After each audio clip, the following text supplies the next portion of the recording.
Okey, baik. Untuk waktu ini saya nak bersama dengan Profesor Madya Dr. Awang Azman Awang Pawi yang merupakan pensyarah kanan Jabatan Sosio Budaya Universiti Malaya bersama dengan saya. Assalamualaikum, selamat pagi Dr. Awang Azman. Terima kasih sudi bersama dengan Astro Awani di awal pagi ini, dan di awal pagi ini juga kita rakyat Malaysia terutamanya di Sarawak dimaklumkan dengan khabar duka berkenaan dengan pemergian Tun Abdul Taib Mahmud ini. Mungkin reaksi awal Dr. Awang Azman dan juga bagaimana impaknya pemergian Allahyarham ini, kesannya terutama kepada kehidupan dan juga masyarakat rakyat di Sarawak, Doktor. Okey, terima kasih. Kita pun turut berduka atas pemergian mantan TYT Negeri Sarawak, mantan Ketua Menteri Sarawak yang lama berkuasa di negeri Sarawak, yang memegang terapuk kuasa dan menjadi ikon kepada negeri Sarawak. Semua orang melihat Tun Taib ini merupakan satu legasi politik yang sangat besar, luas dan berpengaruh. Beliau telah menjadi Ketua Menteri sejak tahun 1981 hingga 2014, satu jumlah melebihi 30 tahun atau sekitar 33 tahun beliau menjadi Ketua Menteri Sarawak. Sudah tentu figura ini memberikan kesan besar kepada landscape negeri Sarawak, di segi politiknya, di segi ekonominya, di aspek sosialnya dan juga kehidupan bermasyarakat di Sarawak. Sebab itu beliau dikenali sebagai bapa pembangunan negeri Sarawak dengan membawa politik pembangunan. Dan kerap kali juga yang menilai Tun Taib itu sebagai arkitek negeri Sarawak yang berjaya membawa Sarawak, yang membawa keluar kemiskinan negeri Sarawak daripada 60% sedemikian sehingga kepada berapa kurang daripada 5% sedemikian peratusannya.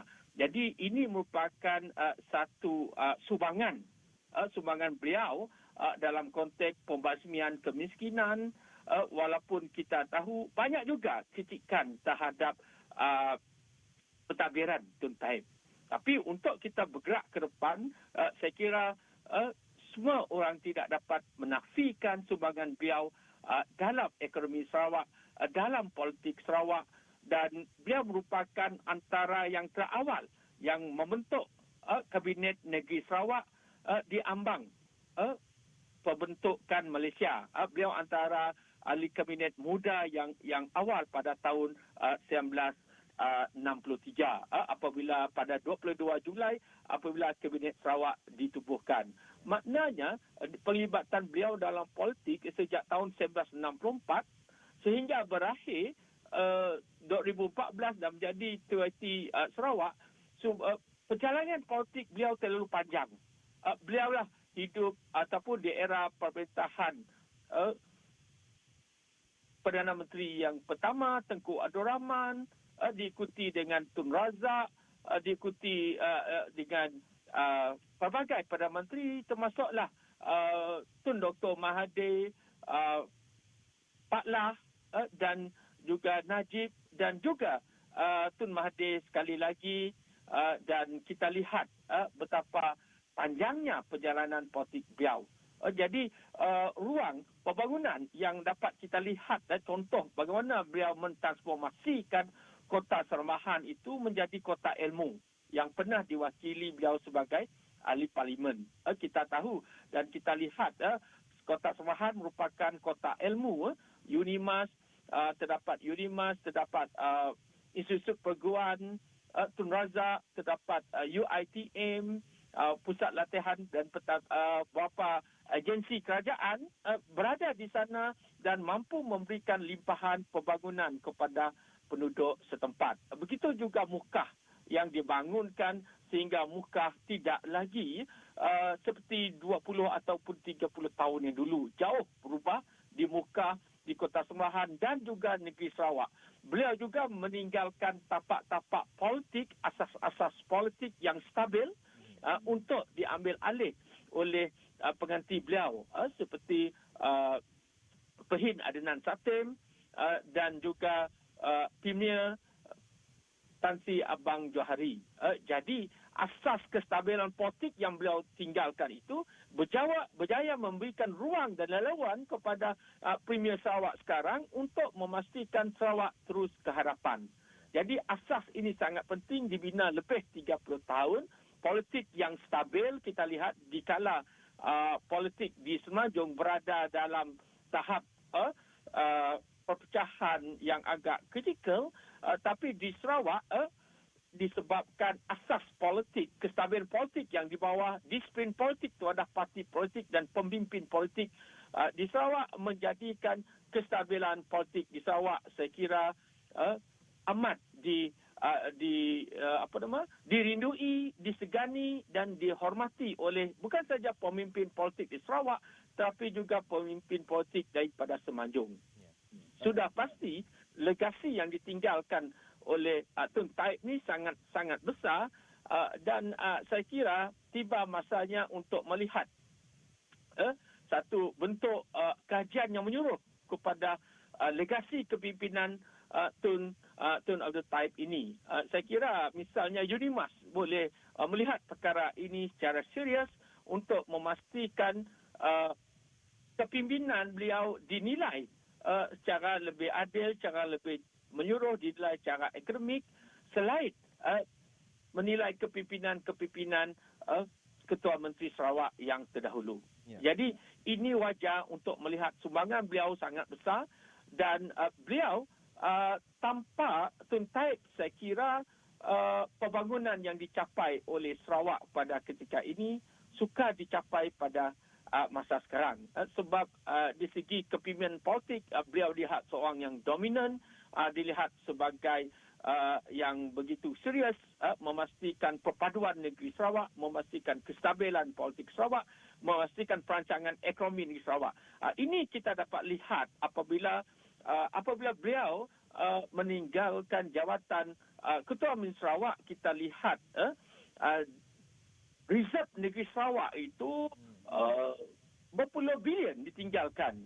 Saya kira minimum saya kira 20 bilion dia telah tinggalkan untuk pengganti-pengganti beliau, untuk Adnan Satem, untuk Premier Abang Johari, untuk memanfaatkan dan meneruskan tradisi menyimpan tersebut dan pada masa sama memastikan tidak ada lapisan masyarakat etnik, agama ataupun kawasan yang dipinggirkan oleh pembangunan. Tapi kita perlu faham juga peruntukan negeri Sarawak tidaklah terlalu besar berbanding dalam 5 ataupun 10 tahun kebelakangan ini. Jadi ini cabaran kepada beliau untuk memastikan pembangunan di Sarawak stabil, seimbang dan dapat memberikan limpahan pembangunan. Kita lihat saya ingat satu bentuk berencai beliau saya ingat Sarawak antara negeri yang awal yang mempunyai beberapa universiti luar negara seperti Swinburne, Curtin misalnya berada di negeri Sarawak. Jadi ini merupakan satu pencapaian ataupun vision yang besar untuk melihat bagaimana pendidikan itu sebagai alat ataupun apparatus ataupun mobility sosial kepada penduduk negeri Sarawak yang kemudian dikembang dengan pelbagai penubuhan universiti swasta baru, kolej baru untuk membina modal insan kepada anak negeri Sarawak. Sumbangan-sumbangan asas ini telah menjadikan kepimpinan yang ada sekarang ini boleh memfokuskan pembangunan yang lebih besar.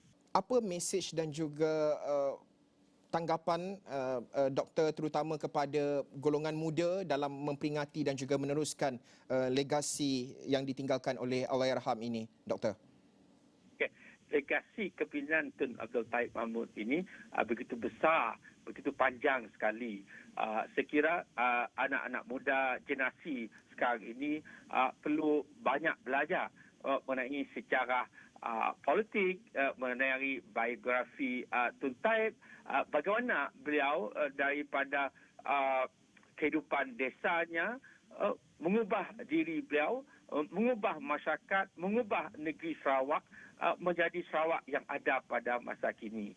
Jadi itulah saya kira anak-anak muda perlu banyak belajar dari segi cara bagaimana untuk menyatukan negeri Sarawak, menyatukan perpaduan negeri Sarawak, menyatukan kesepaduan sosial yang ada di negeri Sarawak, bagaimana untuk membina kemakmuran ekonomi yang berlandaskan modal insan, yang berlandaskan pendidikan untuk membina atau dijadikan untuk modal untuk membina kehidupan yang lebih baik.